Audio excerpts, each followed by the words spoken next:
Bonjour à tous, voici un nouveau sujet sur le packaging. Le packaging est constitué de l'emballage et du conditionnement visible d'un produit industriel. Sa fonction première est de protéger et conserver le produit contenu et sert généralement de support pour l'affichage d'informations.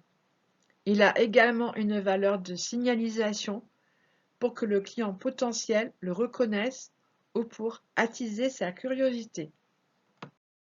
Ces trois fonctions essentielles sont de protéger, informer et séduire.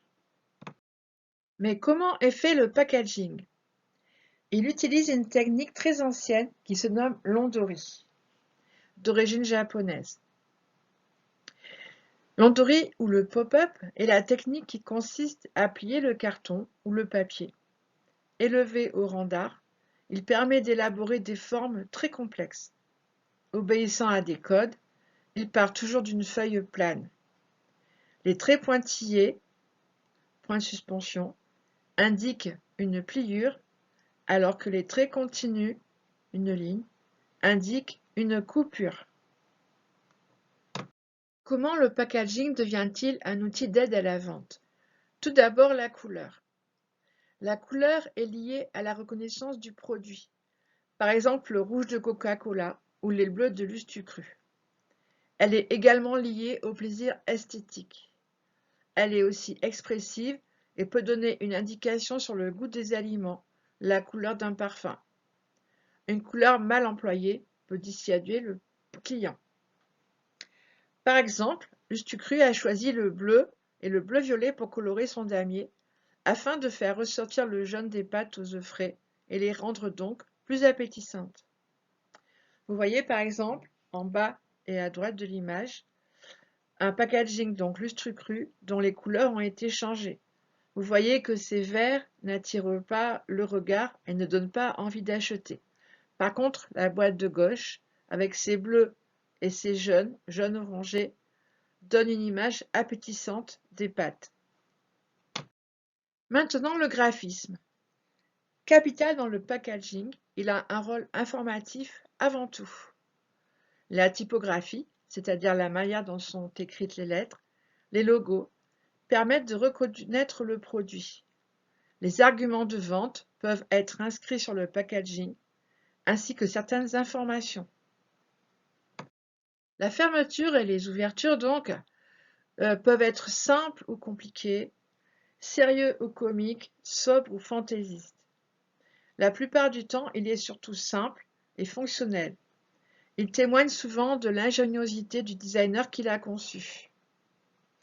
Vous voyez que certaines ouvertures s'ouvrent comme des boîtes d'allumettes. Certaines ouvertures peuvent aussi se refermer et d'autres s'ouvrent comme une fleur, comme la boîte qui est à droite. Le volume peut épouser la forme d'un objet, peut être immense par rapport à l'objet, peut être comme un podium, un volume qui cache, un volume qui suggère. Ici donc vous avez trois exemples. L'exemple de gauche, vous voyez des toutes petites boîtes dans une immense boîte. L'exemple du milieu, vous voyez deux produits dans un packaging qui sont visibles. Et l'exemple de droite, un produit qui est aussi visible en partie et dont le carton épouse bien la forme. Le packaging joue aussi sur les matériaux et les textures. Papier ou carton recyclé pour le commerce équitable, papier glacé pour les bijoux, plastique transparent pour l'alimentaire, carton rigide pour la lessive sont parmi les nombreux exemples. Vous voyez par exemple à gauche un sac de couleur marron qui a pu être fait avec du papier recyclé. Au milieu, en haut, donc, des sortes de papier très brillants et en bas des textures. Ensuite, du carton abîmé et à droite, encore des textures. À vous de rechercher maintenant. Chez vous, vous allez donc chercher un packaging en carton, une boîte, par exemple une boîte de gâteau sec ou une boîte de lait ou une boîte de ce que vous avez sous la main. Vous observerez le système de fermeture. son volume, puis défaire toute la boîte de manière à ce qu'elle se retrouve toute plate. Sur une feuille de papier blanc A4, vous décrirez ses couleurs à l'aide de petits carrés colorés, son système de fermeture à l'aide d'un croquis, sa typographie en dessinant quelques lettres, son volume en dessinant la boîte avant de la défaire et la boîte une fois qu'elle est à plat. Voici un exemple de composition que vous pourrez donc reporter sur une page blanche. N'oubliez pas en haut d'inscrire votre nom, prénom, votre classe et donc de remplir toute cette feuille avec les indications données précédemment. Votre travail sera pris en photo et envoyé à l'adresse indiquée sur le cahier de texte.